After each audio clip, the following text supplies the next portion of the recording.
በስመ አብ ወወልድ ወመንፈስ ቅዱስ አህዱ አምላክ አሜን። ሰኔ 1 ቀን የሚከበሩ የቅዱሳን በዓላት።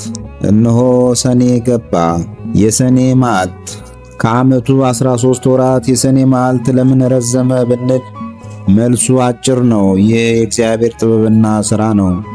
ሳይንሱ ሺህ መንስኤ ሊደረድር ይችላል። ለእኛ ግን አበው እንዳስተማሩን ሰኔ የሥራና የጾም ወር ነው። ትጋትን የሚወድ አምላክ ይህንን ወቅት ለጾም፣ ለሥራ፣ ለበጎ ተግባር አርዝሞልናልና። በእርግጥ ጥቂት ሰርተን ብዙ ለምንተኛ ለዚህ ዘመን ሰዎች ይህ ሊጸንብን ይችል ይሆናል። ግን ምንም እንኳ ሁሉ ወራት ለሥራ ቢሰሩም ወርሃ ሰኔ ለገበሬ ለክርስቲያን ትልቁን ሥራ የሚጀምሩበት ወቅት ነው። በሰኔ ያልተጋ ገበሬ ዓመቱን ሙሉ መከረኛ ነው። ከነተረቱም ሰነፍ ገበሬ ይሞታል በሰኔ ይባላል።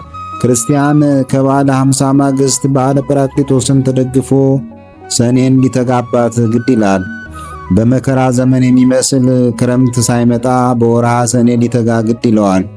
ሽሽቱ በክረምትና በሰንበት እንዳይሆንም ይጸልያል። የማቴዎስ ወንጌል ምዕራፍ 24 ቁጥር 20። እግዚአብሔር ሁሉን በሁሉ የሠራ ያዘጋጅና የፈጸመ ጌታ ነው። ምንም እንዳይጎድልብንም አድርጎናል። በተለይ የኢትዮጵያ ኦርቶዶክስ ተዋሕዶ ቤተክርስቲያን ሁሉ ነገሯ በሥርዓት ነው። ለሁሉም ነገር ትርጉምና ሸጋ የሆነ ሐተታዎች አሏት። ስለዚህም የዘመን ቀመሯን መሠረት አድርጋ ወርሃ ሰኔ መዓልቱ 15 ሌሊቱ 9 ነው ትላለች።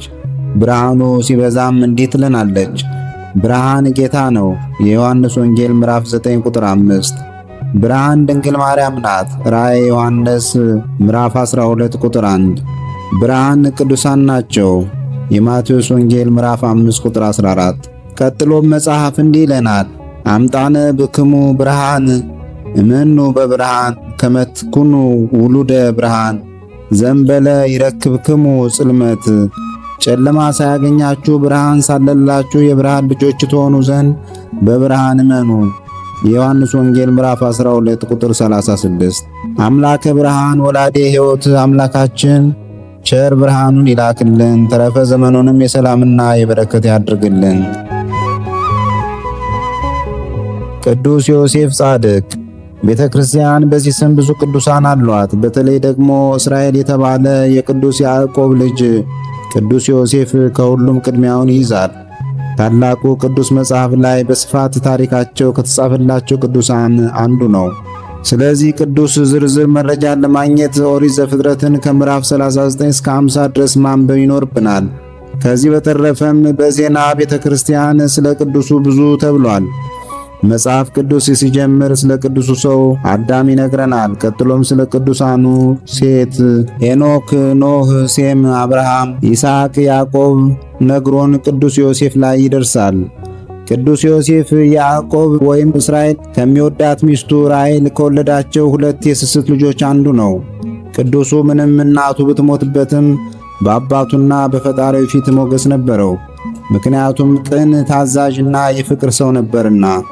እንዲያ አምርረው ለሚጠሉት ወንድሞቹ እንኳ ክፋትን አያስብም ነበር። ይልቁኑ ለእነሱ ምሳ ወይም ስንቅ ይዞ ሲፈልጋቸው በበረሃ ይንከራተት ነበር እንጂ። መንገድ ላይ ቢርበው አለቀሰ እንጂ ስንቃቸውን አልበላባቸውም። የአባቶቹ አምላክ ግን ድንጋዩን ዳቦ አድርጎ መግቦታል። 10 ወንድሞቹ ግን ስለ በጎነቱ ፈንታ ሊገድሉት ተማከሩ። ከፈጣሪው አግኝቶ በነገራቸው ሕልም ሊነግስብን ነው ብለው ቀንተውበታልና። በፍጻሜው ግን በይሁዳ መካሪነት ለአረብ ነጋዴያን ሽጠውታል። በዚህም ለምስጢረ ሥጋዌ ለጌታ መሸጥና ሕማማት ምሳሌ ለመሆን በቅቷል። ወንድሞቹ ለክፋት ቢሸጡትም ቅሉ ውስጡ ፈቃደ እግዚአብሔር ነበረበትና በባርነት በተሸጠበት በጲጥፋራ ቤት ፈጣሪው ሞገስ ሆነው። ወጣትነቱን በፍቅረ እግዚአብሔር ሸባ አድርጎ አስሮ ነበርና የጲጥፋራ ሚስት የዝሙት ጥያቄ አላንበረከከውም።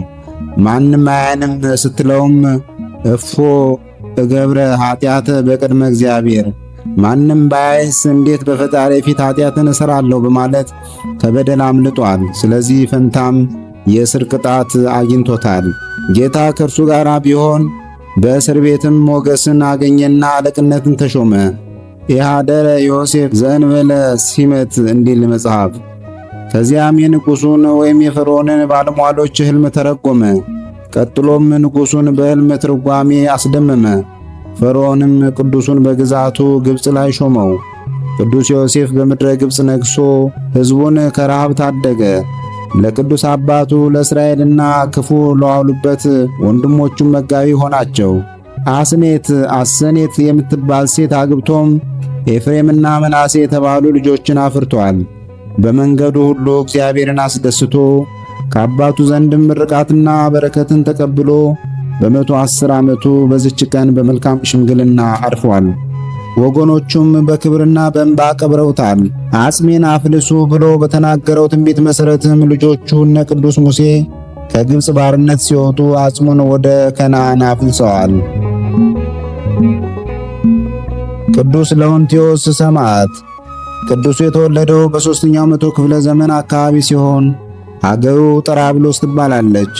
በወቅቱ በወታደርነት ነገሥታቱን ያገለግል ነበር። ድንግል ደም ግባት የሞላለት ወጣት ስለነበር በሰዎች ፊት ሞገስ ነበረው። እርሱ ግን ምን ወታደር ቢሆን ጾምና ጸሎትን ያዘወትር ነበር። በተለይ ደግሞ የዳዊትን መዝሙር እየመላለሰ ይጸልየው ይወደው ነበር። ንግግሩ ሁሉ በመንፈስ ቅዱስ ጨውነት የታሸ ነውና ብዙ ጓደኞችን ከክህደት ወደ ሃይማኖት፣ ከክፋት ወደ ደግነት መልሷል። የመከራ ዘመን በደረሰ ጊዜም በገሃድ ስመ ክርስቶስን ይሰብክ ነበር። ክፉ ሰዎች ከሰውት በመኮንኑ ፊት በቀረበ ጊዜም አልፈራም።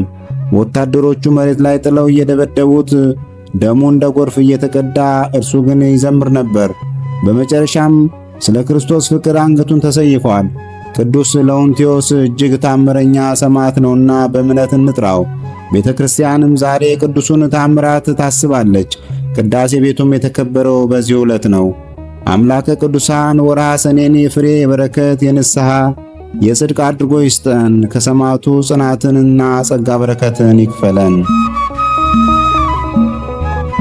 ሰኔ 1 ቀን የሚከበሩ ዓመታዊ ቅዱሳን በዓላት፦ ቅዱስ ዮሴፍ ጻድቅ፣ እናታችን አስኔት የቅዱስ ዮሴፍ ሚስት፣ ቅዱስ ለውንቲዮስ ክቡር ሰማዕት፣ ቅዱስ ቢፋሞን ሰማዕት፣ ቅዱስ ቆዝሞስ ሰማዕት። በዚህ ዕለት የሚከበሩ ወርሃዊ ቅዱሳን በዓላት፦ ልደታ ለማርያም ድንግል እግዝእትነ፣ ቅዱሳን ኢያቄም ወሐና፣ ቅዱስ ራጉኤል ሊቀ መላእክት፣ ቅዱስ በርተሎሜዎስ ሐዋርያ፣ ቅዱስ ሚልኪ ትሩፈ ምግባር፣ ቅዱስ ናኩቶ ለአብ ንጉሥ፣ ቅድስት ማርያም እህተ አልዓዛር። ቅዱሳንን የሚመለከት ከመጽሐፍ ቅዱስ የተወሰደ ጥቅስ ኦሪት ዘፍጥረት ምዕራፍ 45 ከቁጥር 4 እስከ 8። እንዲህም አላቸው፣ ወደ ግብፅ የሸጣችሁኝ እኔ ወንድማችሁ ዮሴፍ ነኝ። አሁንም ወደዚህ ስለ ሸጣችሁኝ አትዘኑ፣ አትቆርቆሩም። እግዚአብሔር ሕይወትን ለማዳን ከእናንተ በፊት ሰዶኛልና። እግዚአብሔር በምድር ላይ ቅሬታን አስቀርላችሁ ዘንድ በታላቅ መድኃኒት አድናችሁ ዘንድ ከእናንተ በፊት ላከኝ። ወስብሐት ለእግዚአብሔር ለወልድ ወለወላዲቱ ድንግል ወለመስቀሉ ክቡር ዕፀ ሳህል አሜን። ዘአቅረብኩ አላፍ ቅዱሳንን አዘክሬ ምስጋናን አቀረብሁልህ። እኒህ ቅዱሳን ዘወትር አንተን ያገለገሉ ናቸው። በድህነቴ የማነብልህ መጽሐፍ ምስጋና ተቀበል። አንተ ብዙ ባለጠጎች ካገቡት ይልቅ የድሃዋን መበለት ስጦታን ተቀብላለና። ቅዱሳን የሆናችሁ ነቢያት፣ ለማስተማር የተመረጣችሁ ሐዋርያት፣ ሰማዕታት፣ ጻድቃን፣ ትጉሃን የሆናችሁ መላእክት፣ እናንተም ደናግል ቸር የሆናችሁ መነኮሳት ይህችን ጉባኤ አንድነታችን መባረክን ባርኩ። ስትባርኩም ከሕፃናቱ ጀምራችሁ እስከ ሽማግሌው ድረስ ይሁን።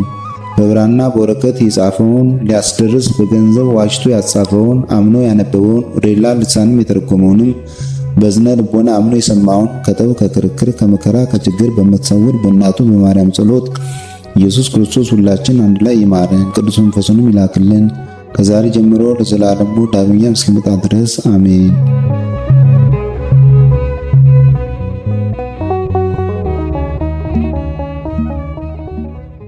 ነቢያት ወሐዋርያት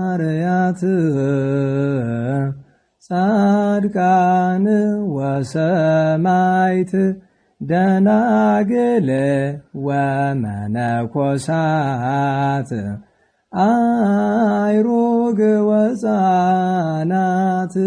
ገዳማውያን ወሊቃውንት ሰአሉ ለነ ኮልክሙ ቅድመ መንበሩ ለጸባኦት